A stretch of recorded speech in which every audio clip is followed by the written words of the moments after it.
I came out to get my lunch and I didn't realize it at the time, but I'm actually at a digital kitchen. It's Kava Digital Kitchen, and I guess I'm giving it a shout out.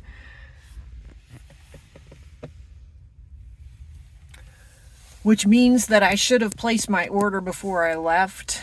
Tried to do it online and discovered that I needed an app. So here I am sitting in my car waiting. So I thought I'd just start my story about Homecoming 1991.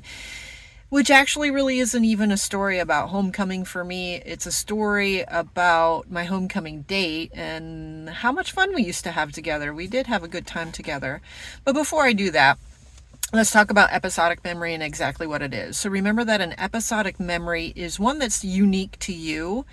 It's significant and it's usually emotional.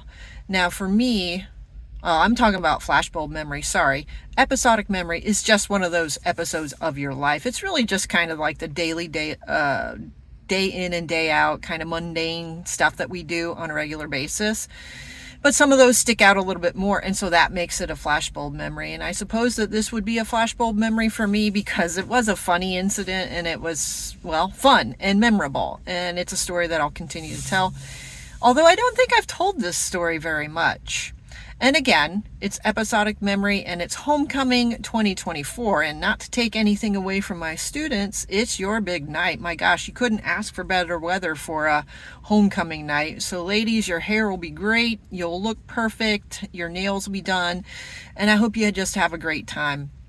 As for homecoming 1991, I graduated high school in 1992, so it was the fall of 1991 where we had our homecoming.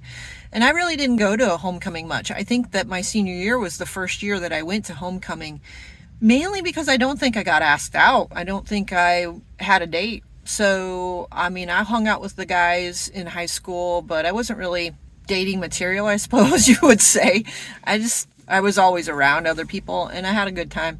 I'm not complaining about any of that, but this particular year I went out with my homecoming date and his name was James, and I'll leave it at that just in case on the off chance that James should happen to get this YouTube video, which would be really rare. I think he lives in Alabama now, but James was a guy that I hung out with. He drove a super cool car. He drove a Chevelle, and it was an old Chevelle. I couldn't tell you the year, but it was a really neat car. And I liked hanging out with James because we had a lot in common. He played football, and we just related to each other really well. And he would come over to the house, and my mom would feed him. My mom really liked him. So on Friday nights before football games, he would come over, and she made both of us dinner because she put it in the crock pot. She worked during the day, and I'd come home because I was in the marching band, and James would come home with me. And this was kind of telling of the times because, you know, nowadays I think the football team probably eats together. They probably don't have that recess time where they get a break in between school and the game. We would go home to my house, which wasn't far from the school, and we just have dinner together and just hang out. So again, we used to have a lot of fun together. I don't remember, to be perfectly honest about my episodic memory, I don't remember much about homecoming my senior year. And maybe I'm confusing the pictures with the homecoming experience itself, because I do have a picture of me and James in the living room, smiling with our corsages on.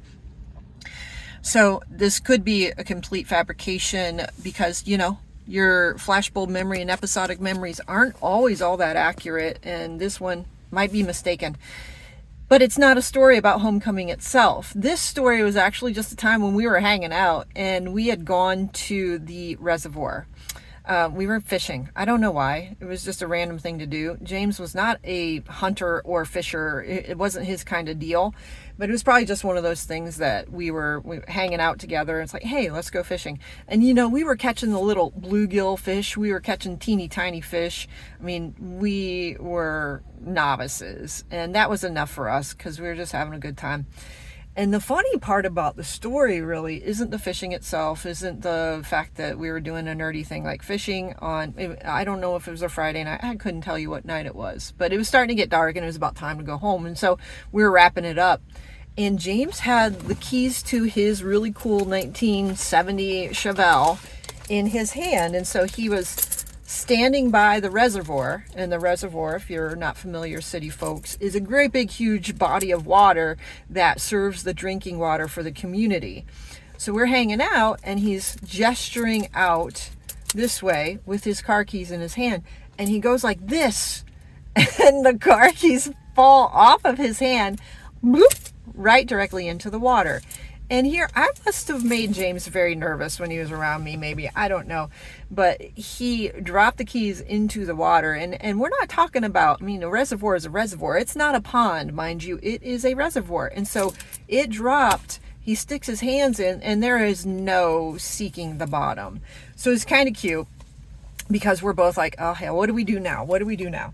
So I grabbed hold of James's upper torso, and he was leaning over the side of the reservoir trying to find these keys, and it took forever, but eventually we did find the keys, thankfully, and thankfully they did still work.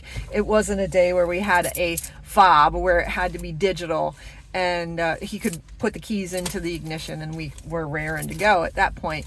But it was just one of those funny things that sticks out in my mind as an episodic memory. And we can look back on that. And I don't know if James would look back on that and laugh, or if he would be horrified and just completely embarrassed. But to me, it was a heartwarming story.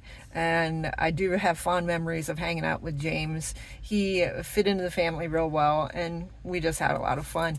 You know, I really don't remember what happened after football season 1991, because I do remember being a part of James's football experience and hanging out with him. But after that, I don't know what happened with us. I guess I played basketball in high school and probably got busy with that. My senior year of high school, I was really focused on doing well and college.